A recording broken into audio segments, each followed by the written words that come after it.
దేవునికి మహిమలుగా ప్రియ దేవుని బిడ్డారా, ఈరోజు మరొక సమయం ప్రభు యొక్క పాదాల దగ్గర ఆయన శ్రమలను మనం జ్ఞాపకం చేసుకుంటున్నాము. ఈరోజు ప్రత్యేకంగా పరిశుద్ధమైనటువంటి వారం అని పిలువబడతా ఉంది. యేసుక్రీస్తు వారి యొక్క శ్రమల ధ్యానాల్లో ఆఖరి వారాన్ని పరిశుద్ధ వారం అంటారు. ఈ పరిశుద్ధమైనటువంటి వారం అని నిన్న ఆదివారం నుంచి ఆదివారం నుంచి శుక్రవారం వరకు పరిశుద్ధమైన వారం. నిన్న ఆదివారము మట్టలాదివారాన్ని పిలుచుకున్నాం.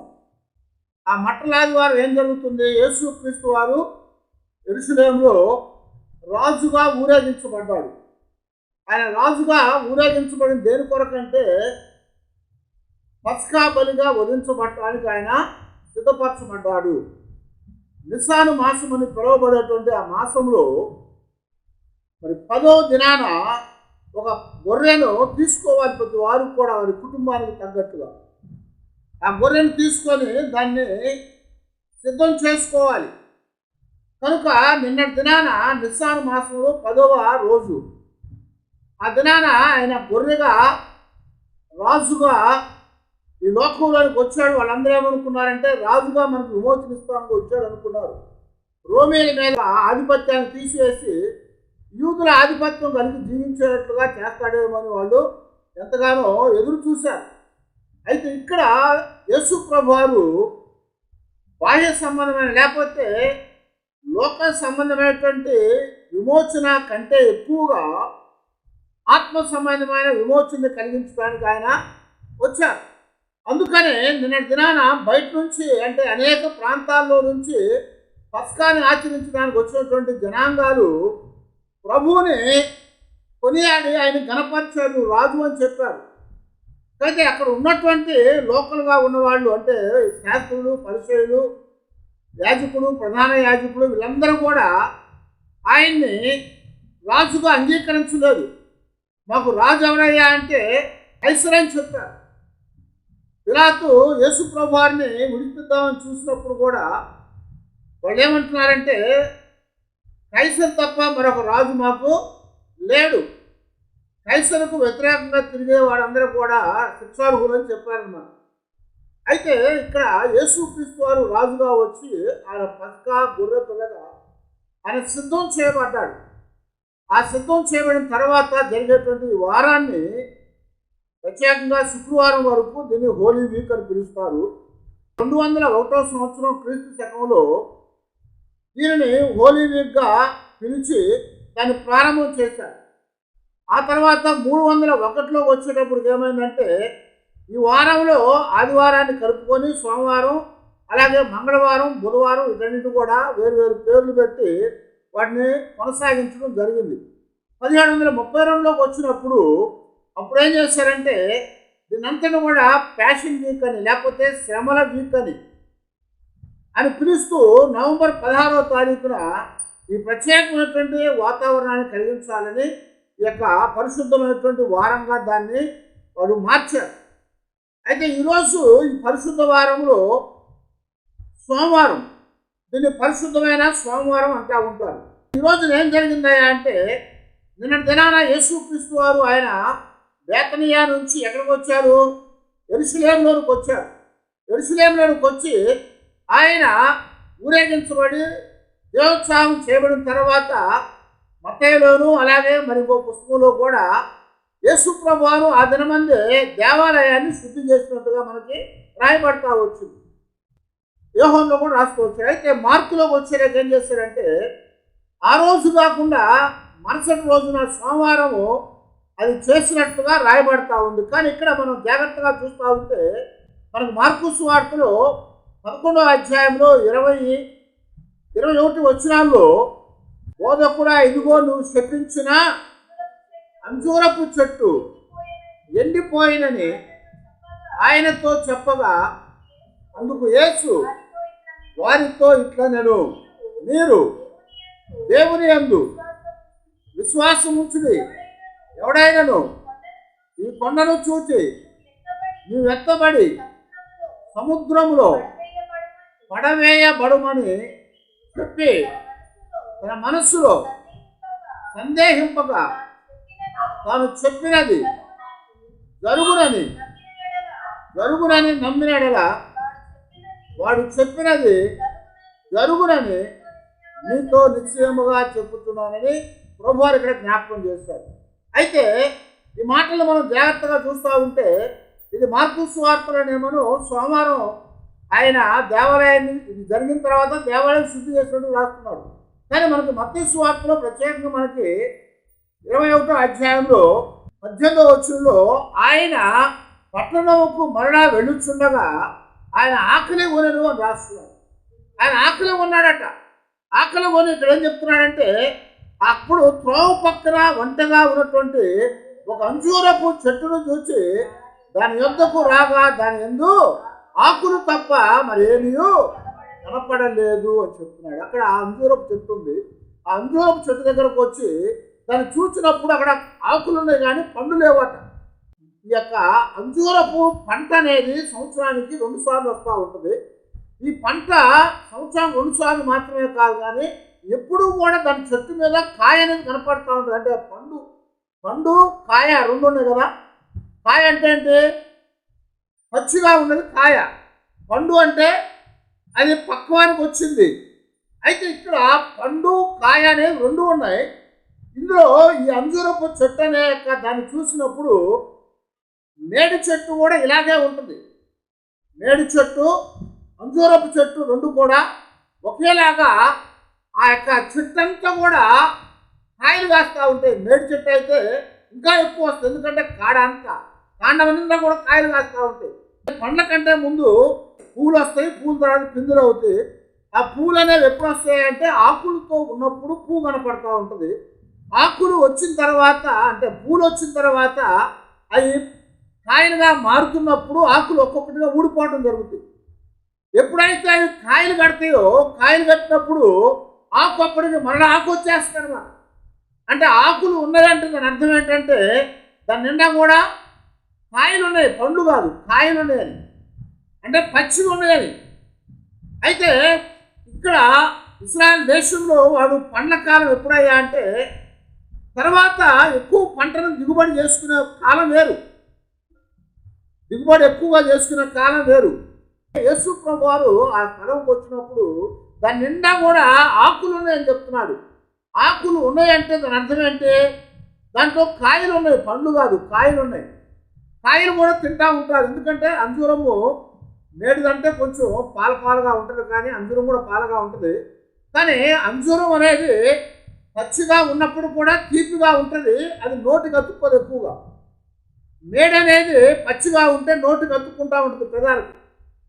ఇక్కడ యేసు ప్రభువు వచ్చినప్పుడు ఆయన ఆకలి కొన్నాడు, ఎందుకంటే ఉదయాన్నే లేచి వచ్చారు, రాత్రి పొద్దుపోయిన దాకా అక్కడ ఉన్నారు. ఆయన తిరిగి మళ్ళీ బేతనియాకి వెళ్ళారు. బేతనియా అనేది ఆ యొక్క యెరూషలేము పట్టణానికి సుమారు 1 మైలు చిల్లర దూరంలో ఉందన్నమాట. అయితే అక్కడ బాగా తరచుగా తిరుగుతూ ఉంటారు. ఆ యొక్క పట్టణానికి వచ్చినప్పుడు అంటే యెరూషలేముకి వచ్చినప్పుడు ఆకలిగా ఉన్నాడు కనుక ఆ చెట్టు దగ్గరకు వచ్చి ఏమైనా పండ్లు కాయలు దొరుకుతాయేమని చూశాడు. 19వ వచనంలో ఏమన్నాడు? అప్పుడు త్రోవ పక్కన ఉన్న ఒక అంజూరపు చెట్టును చూచి దాని యొద్దకు రాగా దాని యందు ఆకులు తప్ప మరి ఏమీ కనపడలేదని చెప్తున్నాడు. అయితే మార్కు సువార్తలో మనం చదువుతూ ఉంటే 11వ అధ్యాయంలో మనము 12, 13 వచ్చిన చదవండి. అక్కడ ఏమంటున్నాడు?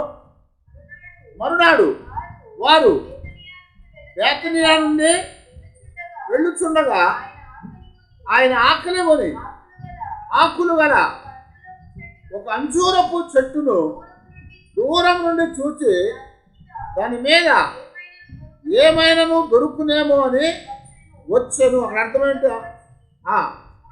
దగ్గరకు వచ్చి చూడగా ఆకులు తప్ప మరి ఏమీ కనపడలేదు ఇక్కడ రాసు. ఏలయనగా అది అంజూరపు పండ్ల కాలం కాదు అని మార్పు ఇక్కడ జ్ఞాపకం చేశారు. అయితే కాలం అనేది అంజూరపు పండ్ల కాలం కాదని చెప్తున్నాడు. వాస్తవానికి చరిత్రలో ఏముందంటే పస్కా పండు వచ్చేటప్పటికి ఈ యొక్క అంజూరపు కాయలు కాస్తాయట. అంజూరపు కాయలు ఆ చెట్ల నిండా ఉంటే కాయలు ఉన్నప్పుడు ఆకులు దానికి ఉన్నాయంటే దాని అర్థమైందంటే కాయలు ఉన్నాయి. ఆ తర్వాత ఒక నెల తర్వాత ఏమవుతుంది, ఆ కాయలన్నీ కూడా పండి పండ్లు అవుతాయి. నెల తర్వాత కాయలు పండి పచ్చివన్నీ కూడా పండుగ అవుతాయి అన్నమాట. అప్పుడు దాని పంటను కోసుకుంటారు. ఆమోసు మేడి పండ్లు ఏడుకొని దాన్ని అమ్ముకొని ఉండేటువంటి వాడుగా ఉన్నాడని బైబిల్లో మనకి జ్ఞాపకం చేస్తుంది. అతను కూడా పచ్చివి కాకుండా పండ్ల కాలము వాటిని ఏరుకునేవాడుగా అక్కడ దేవుని వాక్యం వందు తేటపరచబడింది. అయితే ఇక్కడ యేసుక్రీస్తు వారు వీరికి ఒక పాఠాన్ని చెప్పాలనుకుంటున్నాడు. ఆ పాఠం ఏదయ్యా అంటే మనం ఇక్కడ జాగ్రత్తగా చూస్తూ ఉన్నప్పుడు ఒక విశ్వాసి అనేది, లేకపోతే అంజూరపు చెట్టు అనేది ఒక విశ్వాసికి లేదా ఇశ్రాయేల్ యొక్క జనాంగానికి గుర్తుగా ఉంది. ఇశ్రాయేల్ జనాంగానికి అలాగే విశ్వాసికి గుర్తుగా ఉంది. అయితే ఇక్కడ ప్రభువు చూసినప్పుడు అందులో ఏమీ కనపడలేదు, ఆకులు తప్ప మరి ఏమీ కనపడలేదు అని అర్థం ఏంటి? ఏదైనా ఉండాలి అందులో. కొన్ని త్వరగా పండే ఉంటాయి, కొన్ని త్వరగా పండకుండా పచ్చిగా ఉండే ఉంటాయి. పండ్లు కాకుండా కాయలన్నా దొరకాలి పచ్చివి, కానీ అందులో ఏమీ లేవు, కానీ ఆకులు మాత్రమే ఉన్నవి అని చెప్పేసి ఇక్కడ జ్ఞాపకం చేస్తున్నాం. ఆకులు మాత్రమే ఉన్నాయంటే దాని అర్థం ఏంటంటే అది సరిగా పండట్లేదని అర్థం. అయితే యేసుక్రీస్తు వారు దాన్ని గద్దించారు. ఏమనంటే ఇక మీదట నీ యొక్క పండ్లు ఎవడు కూడా తినకుండును గాక అని గద్దించాడు. మార్కు సువార్త ఏం రాస్తున్నా అంటే మరలా వారు వెళ్ళిపోయి మళ్ళా వచ్చేటప్పుడు ఆ చెట్టు ఎండిపోయిందని రాస్తున్నాడు. ఇక్కడ మత్తయి సువార్త ఏమని రాస్తున్నాడంటే 20వ వచ్చినప్పుడు 19లో రాస్తున్నాడు 2వ భాగంలో, ఇకను ఎన్నటికి నీవు కాపు కాయకుండు గాక అని చెప్పను. తక్షణమే ఆ అంజూరపు చెట్టు ఎండిపోయాను అని మాట్లాడుతున్నాడు. ఇక ఎవడు కూడా నీ పండ్లు తినకుండును గాక అని చెప్పగానే, నువ్వు కాయకుండు గాక అని చెప్పగానే తక్షణమే ఆ చెట్టు ఎండిపోయాను. శిష్యులు అది చూసి ఆశ్చర్యపడిరి అని రాస్తున్నాడు. వెంటనే జరిగింది అక్కడ. యేసు ప్రభు వారు చెప్పిన వెంటనే కార్యాలు జరిగినాయి. ఎందుకంటే ఆయన చెప్పింది ఏది కూడా ఆకతాయిగా చెప్పలేదు, చేసింది ఏది కూడా ఆకతాయిగా అవిశ్వాసంతో చేయలేదు. ఆయన ఎప్పుడు మాట్లాడినా కానీ ఖచ్చితంగా మాట్లాడాడు. అందుకనే యేసు ప్రభువాన్ని పట్టుకోవాలని శాస్త్రులు పరిచయులు ఆ యొక్క ప్రధాన యాజకులు ఏం చేశారంటే కొంతమందిని పంపించారు. వారు వచ్చి ప్రభు మాట్లాడుతూ ఉన్నప్పుడు ఆయన చూసి ఏమన్నారంటే పట్టుకుందామని వచ్చారు. ఆయన మాట్లాడుతూ ఉండగానే ఆయన మాటలు వింటూ ఉండగా వాళ్ళకి ఏం చేయాలో అర్థం కాదు. ఎందుకంటే వారు కూడా ఆయన మాటలకి ప్రలోభం అయిపోయారు. అందుకనే వెనక్కి తిరిగి ఉట్టి చేతులు తెలిపారు. మీరేంటి పట్టుకురాకుండా వచ్చారని చెప్పమని చెప్తున్నారు కదా. ఆయన మాట్లాడుతుండగా అధికారంతో మాట్లాడినట్టుంది. ఆయన మాట్లాడినట్టు ఎవడు కూడా మాట్లాడలేరు అని చెప్పారు. ఆయన మాట్లాడినట్టు ఎవడు మాట్లాడలేడు. ఎందుకంటే ఆయన మాట్లాడితే అధికారంగా మాట్లాడినట్టు ఉంది అని చెప్తున్నారు. అధికారంతో మాట్లాడినట్టుగా ఘాటాలంగా మాట్లాడబడతా ఉన్నాడని చెప్తున్నారు. అయితే ఇక్కడ మరోసారి దేవుని యొక్క లేఖనాల్లో మనం జాగ్రత్తగా చూస్తూ ఉంటే తక్షణమే జరిగింది. ప్రభువు అనేకమైన అద్భుతాలు చేశాడు, అనేకమైన సూచక్రియలు చేశాడు. ఈ అద్భుతాల్లో సూచక్రియల్లో మామూలుగా ఇప్పుడు దినాల్లో లాగా ఈ జ్వరం వచ్చిందమ్మా అంటే ప్రార్థన చేసి ఇంటికి పోమో సాయంత్రానికి రేపు తగ్గుద్ది అని చెప్తాం కదా. అయితే ప్రభువు పేతురు ఇంటికి వెళ్ళాడు. వాళ్ళంతా జ్వరంతో మంచాన పడిందట. ఆమెను చూసి చేయి పట్టుకొని కుమారి లెగు అని చెప్పాడు. ఆమె వెంటనే లేచింది. ఆమె జ్వరం తగ్గిపోయింది. ఆమె లేచి ఏం చేస్తుందట, వారికి పరిచారం చేస్తుందని రాస్తున్నారు. అలాగే రోగాలతో ఉన్నవారు వచ్చారు, మంచాన పడినవారు వచ్చారు, దయ్యాలు పట్టిన వారు వచ్చారు, కాళ్ళు చేతులు ఉచ్చకాళ్ళు కలిగిన వాళ్ళు వచ్చారు, శాండల్ రోగం కలిగిన వారు వచ్చారు, అనేకమైనటువంటి రుగ్మతలతో ఉన్నవారు ప్రభు దగ్గరకు వచ్చారు, దీర్ఘమైనటువంటి రోగాలతో ఉన్నవారు ప్రభు దగ్గర వచ్చారు.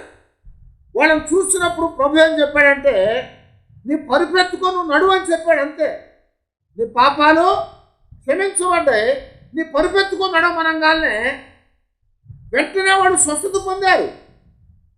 12 సంవత్సరాల రక్తస్రావ స్త్రీ వస్త్రం చెంగు ముట్టుకోగానే ఏం చెప్పాడు ప్రభు? ఆమె చెప్తుంది ఏమనంటే, వెంటనే ఆమె రక్తదారులు కఠినం. 12 సంవత్సరాల నుంచి బాధపడతా ఉంది. ఎప్పుడైతే ప్రభువును ముట్టుకుందో ఆ వెంటనే స్వస్థపడింది. అలాగే 38 సంవత్సరాల నుంచి కోనేటి దగ్గర పడున్నవాడు ఉన్నాడు. 38 సంవత్సరాల నుంచి ఉన్నవాడిని నువ్వు లెగురానంగానే లేచి గంతులు వేసుకుంటూ వెళ్ళిపోయాడు. ఒక గంట కూర్చుంటే ఏమవుద్ది? కాలు తిమ్ముర్లు అవుతాయి అండి. ఈ కాలు జాపుతాం, ఆ కాలు జాపుతాం, అటు ఇటు తిరుగుతూ ఉంటాం మనం. ఎందుకని? కూర్చున్నా కాడ అలాగుంటే ఒక గంట పైన తిమ్ముర్లు ఎక్కుతాయి. కానీ వాడు ఎంతకాలం ఉంచున్నాడట? 38 సంవత్సరాల నుంచి. 38 సంవత్సరాల నుంచి పడి ఉన్నటువంటి వాడు నీ పాపాలు క్షమించబడ్డే, నువ్వు లేచి నువ్వు నడువు అని చెప్పగానే వాడు తన విశ్వాసాన్ని బట్టి లేచి ప్రభు యొక్క మాటను బట్టి పరుపెత్తుకొని వెళ్ళిపోయాడు. ఇలా అనేక అద్భుతాలు ప్రభువు చెప్పంగానే జరిగిన వెంటనే ఎక్కువగా ఈ యొక్క సంఘటనలు మార్కు సువార్తలో ఉన్నాయన్నమాట. మార్కు సువార్తలో వెంటనే వెంటనే వెంటనే రాయబడతా ఉంటుంది. అయితే యేసు ప్రభువారు మాట్లాడిన వెంటనే కార్యం జరుగుద్ది. ఆయన చెట్టును చూసి ఆకులు నిండా ఉన్నాయి కాబట్టి నీ దగ్గర ఏదో ఒకటి ఉండాలి, నువ్వు లేకుండా ఉన్నావు కనుక ఇక మీదట నువ్వు కాయవు, ఎవడు కూడా నీ ఫలాలు తినడు అని చెప్పంగానే అది వెంటనే ఎండిపోయిను రాస్తున్నాను. వెంటనే తక్షణమే ఆ అంజూరపు చెట్టు ఎండిపోయిందంటే శిష్యులు చూడంగానే ఆశ్చర్యపడ్డారు. మొట్టమొదటి ఏం కనపడుతుంది? చెట్టు ఎండిపోయిందంటే ఆకులన్నీ వాడిపోతాయి. ఆకులన్నీ కూడా పచ్చగా ఉన్న ఆకులన్నీ కూడా ఎర్రగా వాడిపోతాయి. ఆ తర్వాత కొమ్మలన్నీ కూడా మరి అలాగ మోడిపోతూ ఉంటాయి. బహుశా యేసు ప్రభువు చెప్పిన వెంటనే అప్పుడు పచ్చగా ఉంది. వారు చూసినప్పుడు దానికి ఆకులు తెలిసి ఆకులు కిందకెళ్ళి, చెట్టు కిందకెళ్ళి ఆకులు పైకెత్తి చూశారు, ఏమైనా దొరుకుతాయేమో, ఎందుకంటే ప్రభువు కావాలి అని ఆకలి కొన్నాడు. ఆకులు ఇప్పుడేమైపోయి వెంటనే మాడిపోయింది. అవి మాడిపోయి రాలిపోయి ఉంటాయి. బహుశా అవి రాలిపోగానే కొమ్మలన్నీ కూడా అలాగ మోడుగా కనపడతా ఉన్నాయి. దాన్ని చూసిన శిష్యులు ఆశ్చర్యపోయారు. అందుకు ప్రభు వాళ్ళకి పాఠాన్ని చెప్పాడు. ఏమని చెప్పాడు? మార్కు సువార్తలో ఏమని చెప్తున్నాడు? ఇక్కడ కూడా మత్తయి సువార్తలో కూడా ఏం చెప్పాడు? ఇగో, ఎవడైనా సరే మీకు ప్రార్థన చేస్తే మీరు అడుగుతున్నది వాటి నెల పొంది ఉన్నామని నమ్మండి అని చెప్పాడు. అప్పుడు అవి మీకు కలుగునని మీతో చెప్పుచున్నాను అని వారితో చెప్పాడన్నమాట. అయితే ఇక్కడ యేసుక్రీస్తు వారు వాళ్ళ జీవితాల్లో ఒక పాఠం చెప్పాలనుకుంటున్నాడు. ఆ పాఠం ఏంటయ్యా అంటే విశ్వాసంతో ఉండాలి. ఎందుకంటే ఇంకొక 5 రోజుల్లో, ఇంకా 4 రోజుల్లో ఆయన సిలువేయబడబోతున్నారు. ఆయన సిలువేయంగానే వీళ్ళ లోపల ఉన్నటువంటి విశ్వాసము బయటపడిపోద్ది. అవునా? ప్రభు సిలువుకి వెళ్ళగానే వాళ్ళ విశ్వాసం బయటపడుతున్నది. బలమైన విశ్వాసమా, బలమైన విశ్వాసం అది. అయితే ప్రభు ఉన్నప్పుడు చాలా గొప్ప విశ్వాసం ఉంది వాళ్ళలో. ప్రభువుతో ఉండగానే వాళ్ళ జీవితాల్లో ప్రభు చేసినటువంటి కార్యాలు చేసిన వారు. పొద్దున ఇద్దరిని పంపించారు ప్రభు వారు.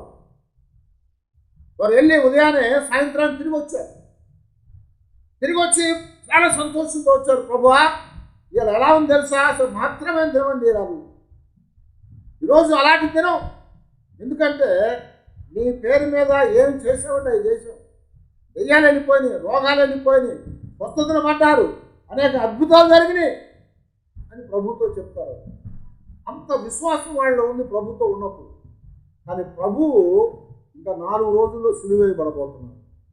ఆ సిలువేయబడినప్పుడు వాళ్ళ విశ్వాసం అలాగే ఉండాలని ఆయన కోరిక. ఆ విశ్వాసం లేకపోతే ఈ అంజూరపు చెట్లాగా వాడిపోతామని చెప్తున్నాడు.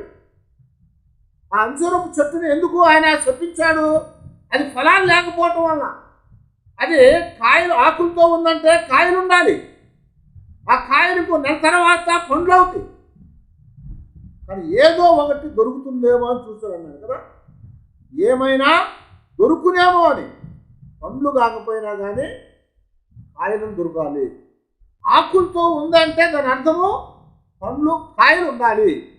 ఆ కాయలు ఉపయోగపడేవిగా ఉంటాయి. అయితే ఇక్కడ దేవుని యొక్క లేఖనాల్లో యేసు ప్రభువారు ఏమైనా దొరుకునేమో అని చూశాడు. ఆయన ఏమైనా దొరుకునని చూసినప్పుడు ఏమీ దొరకలేదు కనుక దాన్ని శపించాడు. విశ్వాసి కానీ ఇశ్రాయేలీయులు కానీ దేవుని యొక్క సన్నిధిలో విశ్వాస సంబంధమైనటువంటిదిగా లేకపోతే వాళ్ళు శపించబడతారని ప్రభువు చెప్తా ఉన్నాడు.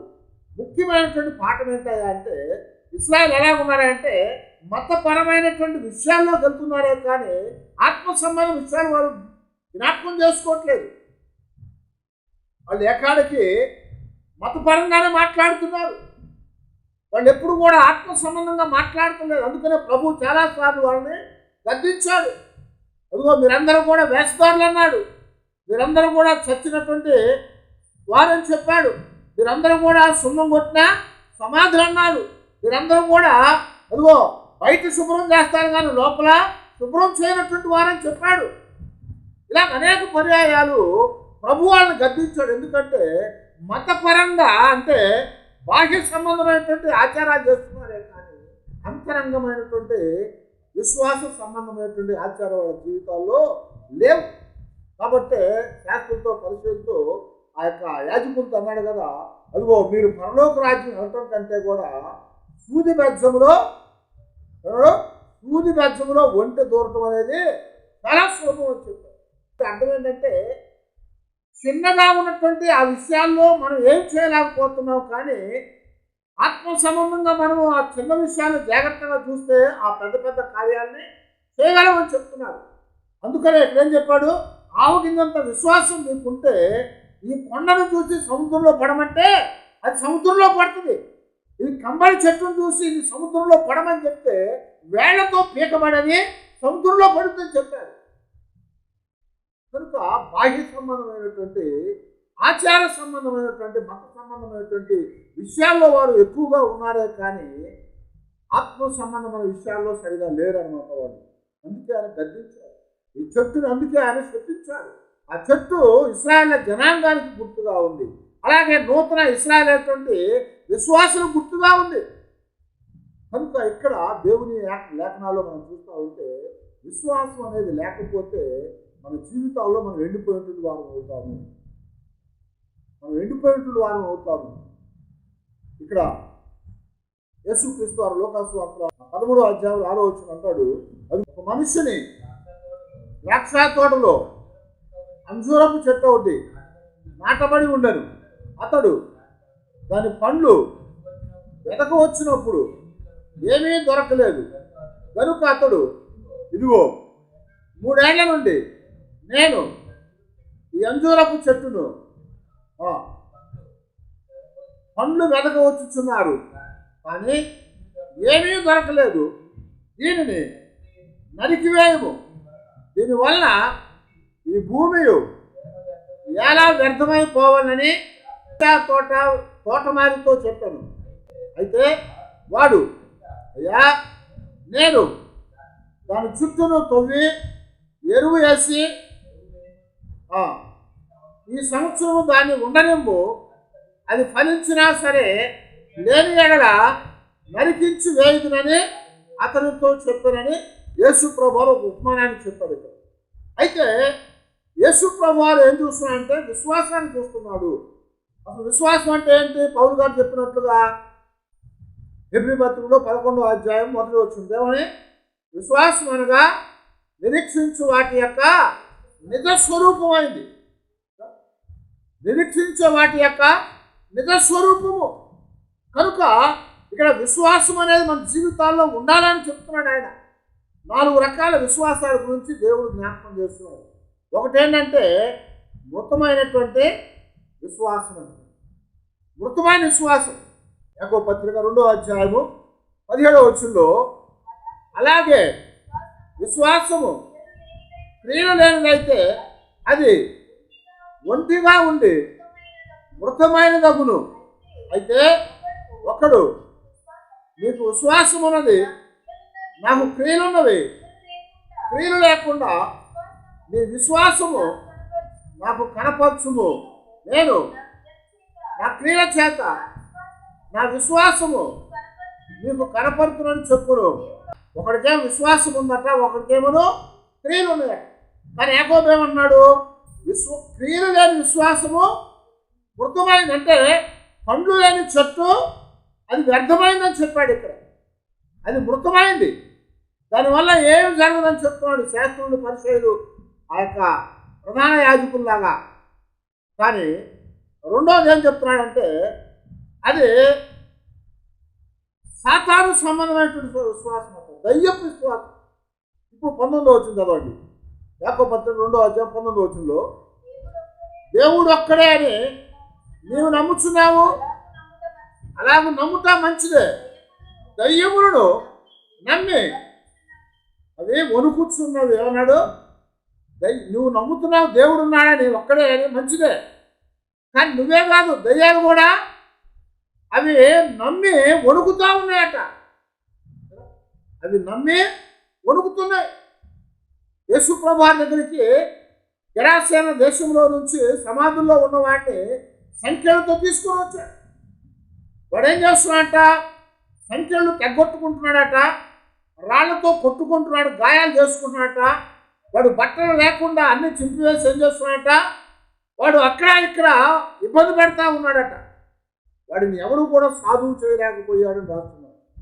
కానీ ప్రభు వచ్చినప్పుడు వాడిని చూడంగానే వాడు ఏం చేశాడు? కేకలు వేసుకుంటా వచ్చాడు. అయ్యో దేవుని కుమారుడా, సర్వోన్నతుడైన దేవుని కుమారుడా, నాతో నీకేం పని, నాతో నీకేం పని, ఇంకా నీ సమయం రాలేదు మమ్మల్ని నాశనం చేయటానికి అని చెప్పినప్పుడు వాడు నువ్వు పో బయటకు అని చెప్పగానే అదిగో పందుల్లోకి వెళ్తా ఉన్నాడు. ఆ పందుల్లోకి వెళ్ళిపోయారు. అందులో ఉన్నటువంటి సేన అనేది ఆ పందులన్నీ పోయి సముద్రంలో పడి చచ్చినాయి. ఎన్ని చచ్చినాయంటే 2000 గుంపు అంట. గమనించారా? దయ్యాలు భయపడ్డాయి. అలాగే దయ్యం పట్టిన వాడిని తండ్రి తీసుకొని వచ్చాడు. అయ్యా వీడు మాటి మాటికి నుప్పుల్లో నీళ్ళల్లో పడుతున్నాడు, చాలా భయంగా ఉంది మాకని తెచ్చాడు. వాడి దగ్గర తేగానే వాడు గిరగలా కొట్టుకొని, సర్వోన్నతుడా మాతో ఎందుకయ్యా నువ్వు నన్ను బాధ పెడుతున్నావు ఎందుకు అంటున్నాడు. నువ్వు వాడిని విడిచిపెట్టానంగానే ఏమైంది? విడిచిపెట్టని చెప్పగానే వాడిని విడిచిపెట్టి వెళ్ళిపోయింది. అది భయపడింది. ఇలాగా దయ్యాలు కూడా ప్రభువు ఉన్నాడని నమ్ముతున్నాయి, ఆయన ఒక్కడే అని నమ్ముతున్నాయి, ఆయన్ని చూసి భయపడుతున్నాయి, ఆయన చూసి వణికిపోతా ఉన్నాయి. గమనించారా? ప్రభువుని చూసి వణికిపోతున్నాయి అవన్నీ. దయ్యాలకి దేవుడు అంటే చాలా భయం. ఇక్కడ నిజమైన దేవుడిన ఆయన చూసి అవి కూడా భయపడతా ఉన్నాయి, వణుకుతున్నాయి. అది కూడా అదేంటి? మొదటి దేవుడు క్రియలు లేకుండా ఉన్నటువంటి విశ్వాసము మృతమైంది.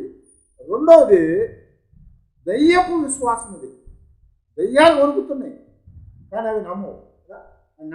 అంటే అవి నమ్ముతున్నాయి దేవుడు ఉన్నాడని, ఆయన ఒక్కడే అని భయపడుతున్నాయి, వణుకుతున్నాయి, కానీ అవి మార్పు చెంది బయటికి రాలేవు.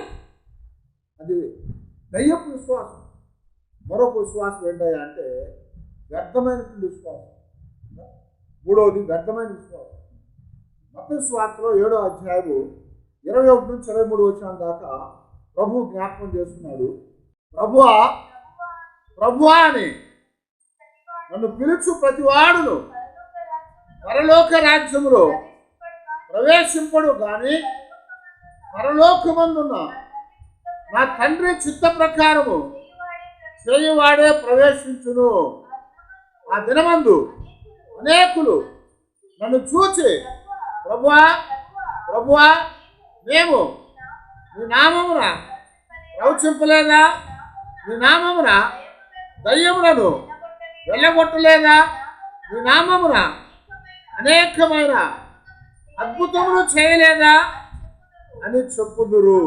అప్పుడు నేను మిమ్మల్ని ఎన్నడూ ఎరగనని అక్రమము చేయువారులారా నా యొద్ద నుండి పొమ్మని వారితో చెప్పుదును అని చెప్పాడు. ఏమన్నాడు ఇక్కడ? ఇది వ్యర్థమైనటువంటి విశ్వాసం. వాళ్ళు ఏమంటారు? ప్రభు దగ్గరకు వచ్చి ప్రభా అని పిలిచేవాడు ఎవడు కూడా పరలోకం చేరాడు. ఎందుకంటే తండ్రి చిత్తం నెరవేర్చేవాడే పరలోకం చేరతాడని చెప్పారు. వాళ్ళు అంటారు కదా, అదిగో నీ పేరు మీద మేము ప్రార్థన చేసాము, నీ పేరు మీద మేము ప్రవచించాము, నీ పేరు మీద దెయ్యాన్ని నిలగొట్టాము, నీ పేరు మీద అద్భుతాలు చేశాము, నీ పేరు మీద గొప్ప కార్యాలు చేస్తామయ్యా అని వాళ్ళు చెప్తా ఉంటే ప్రభు చెప్తున్నాడు, అదిగో నువ్వు ఎన్ని చేస్తున్నావు సరే తండ్రి చిత్తం నెరవేర్చకపోతే నీ విశ్వాసం అనేది వ్యర్థమైంది అని చెప్పారు. అది వ్యర్థమైన విశ్వాసం. ఇంకొక విశ్వాసం ఉన్నది, ఏంటంటే రక్షించేటువంటి విశ్వాసం. ఏ విశ్వాసం అట? అది రక్షించే విశ్వాసము. ఆ విశ్వాసము యోహాను సువార్తలో 3వ అధ్యాయమందు 16వ వచనంలో ప్రభు యోహాను గారి ద్వారా మనకు సెలవిచ్చిన మాట, దేవుడు లోకమును ఎంతో ప్రేమించెను కాగా ఆయన తన అద్వితీయ కుమారుడుగా పుట్టిన వాని యందు విశ్వాసం నుంచి ప్రతి వాడును నశింపక నిత్య జీవం పొందినట్లు ఆయనను అనుగ్రహించెను. హల్లెలూయా. ఏమన్నాడండి ఇక్కడ? దేవుని కుమారుని యందు, యేసు క్రీస్తు వారి యందు విశ్వాసం ఉంచినప్పుడు ఆయన రక్షించేవాడుగా ఉన్నాడు. గమనించారా? ప్రభువులో విశ్వాసం ఉంచాలి. ప్రభువులో విశ్వాసం ఉంచితేనే కానీ మన విశ్వాసానికి క్రియలు కలుగుతాయి. ప్రభువులో విశ్వాసం ఉంచితేనే కానీ దయ్యపు విశ్వాసం కాకుండా ఉండగలుగుతాం. ప్రభువులో విశ్వాసం ఉంచితేనే కానీ అది వ్యర్థమైన విశ్వాసం కాకుండా ఉంటుంది. ఎందుకని? ప్రభు అని మనం చెప్పట్లేదు, ఆయన విశ్వాసం ఉంచాము. ఆ విశ్వాసాన్ని బట్టి తండ్రి చిత్తం మనం నెరవేరుస్తాము. కనుక మన యొక్క జీవితాల్లో దేవుడు జ్ఞాపకం చేసినట్లుగా విశ్వాసం అనేది చాలా ప్రాముఖ్యమైనదని యేసు ప్రభువారు ఆ యొక్క శిష్యులతో పాఠాన్ని నేర్పిస్తున్నారు. అందుకని 2వ కొరింథీ రాసిన పత్రికలో 13వ అధ్యాయమందు 5వ వచనంలో మరి పౌలు గారు మాట్లాడుతున్నారు. చూడండి, మీలో విశ్వాసం ఉందో లేదో మిమ్మల్ని మీరే శోధించుకోవాలి, మిమ్మల్ని మీరే పరీక్షించుకోవాలని చెప్తున్నారు. అలాగే ఎఫెసీయులకు రాసిన పత్రికలో కూడా 2వ అధ్యాయంలో 8వ వచనంలో పౌలు గారు మాట్లాడుతూ, మీరు విశ్వాసము ద్వారా కృపచేతనే రక్షింపబడి ఉన్నారు, ఇది మీ వలన కలిగినది కాదు, దేవుని వరమే. హల్లెలూయా. ఇది విశ్వాసం అనేది దేవుని వల్ల మనకు అనుగ్రహించబడింది. ఆయన మనకు దాన్ని వరంగా ఇచ్చాడు. ఆ వరం ద్వారా మనం రక్షించబడ్డామని చెప్తున్నాడు. కనుక ఆ విశ్వాసాన్ని మనం కలిగిన వారంగా ఉంటాం. అదే విశ్వాసం మన జీవితాల్లో ఎల్లప్పుడూ కూడా మనల్ని ప్రభువుతో ఉండేట్లుగా చేసేదిగా ఉంటుంది. అలా లేకపోతే ప్రభు ఏమన్నాడు? దానిని శపించి వేశాడు. ఆ చెట్టు శపించబడింది. ఆ చెట్టు శపించగలగానే తక్షణమే అది ఎండిపోయింది. అందుకనే మత్తయి సువార్తలో మనకి ప్రభు వారు జ్ఞాపకం చేసి చెప్తారు కదా, ఇదిగో ఫలింపని ప్రతి చెట్టు కూడా ఏం చేయబడుతుందంట? గొడ్డలి దాని వేరున ఉంచబడింది. ఫలింపని ప్రతి చెట్టు గొడ్డలి దాని వేరు మీద ఉంచబడింది. ఎందుకంటే దాన్ని కొట్టి తీసివేస్తారని చెప్పి. కనుక మనం అందరం కూడా ప్రభువు చెప్పినట్లుగా ఈ యొక్క హోలీ మండేలో పరిశుద్ధమైనటువంటి సోమవారం ప్రభువారి యొక్క జీవితంలో ఇంకా 4 రోజులు ఆయన సిలువేయబడుతుండగా విశ్వాసపు పాఠాన్ని శిష్యులకు నేర్పించాడు. అదే పాఠం మనం కూడా ఎరిగిన వారమై మన విశ్వాసం ఎలాంటి విశ్వాసం ఉంటుందో జాగ్రత్తగా చూసుకోవాలి. ఆ విశ్వాసం కలిగిన వారమై ఉంటే మనం రక్షించబడిన వారంగా ఉంటాము. మనం నిజంగా రక్షించబడిన వారం అయితే మన విశ్వాసం వ్యర్థం కాదు, అందులో కార్యాలు ఉంటాయి. ప్రభువులో ప్రేమతో మనం ముందుకే నడవగలిగిన వారంగా ఉంటాము. అలాగా మనం నడవాలని దేవుడు మనకు జ్ఞాపకం చేస్తూ, కనుక మనము శపించబడే వారంగా ఉండకుండా, నరికివేయబడే వారంగా ఉండకుండా, దేవునిలో ఫలాలు కలిగినటువంటి వారంగా, మరి దేవునిలో ఫలించే వారంగా మనం ఉండాలని దేవుడు మనకి ఇక్కడ జ్ఞాపకం చేస్తున్నాడు. కనుక మనం ఎల్లప్పుడూ కూడా ప్రభు యొక్క సన్నిధిలో ఆయనలో మనం విశ్వాసాన్ని కలిగిన వారము. ఆ విశ్వాసం బలమైన విశ్వాసం. ప్రభుతో మనం ముందుకు సాగుదాము. అలాగా దేవుడు మనకి కృపను అనుగ్రహించి ఆయనతో జీవించేటట్లుగా, ఆయన్ని వెంబడించేటట్లుగా, ఆయన వచ్చినప్పుడు మనం అందరం కూడా ఆయన ఎదుట కనపడేటట్లుగా ఈ పరిశుద్ధ వారంలో ఈ సోమవారం ముందు దేవుడు మనకి ఎందుకు శపించాడయ్యా అంటే ఫలాలు లేకపోవడం, ఫలించకపోతే మనం వ్యర్థమైపోతాం. కనుక మనం ఫలించేటట్లుగా మమ్మల్ని ఫలింపచేయ ప్రభు అని దేవుణ్ణి మనము అడగాలి. దేవుణ్ణి అడిగి ఆయన సన్నిధిలో మనము ప్రభువుతో ప్రార్థన చేసుకున్నాం, తల వచ్చి ప్రార్థన చేసుకున్నాం.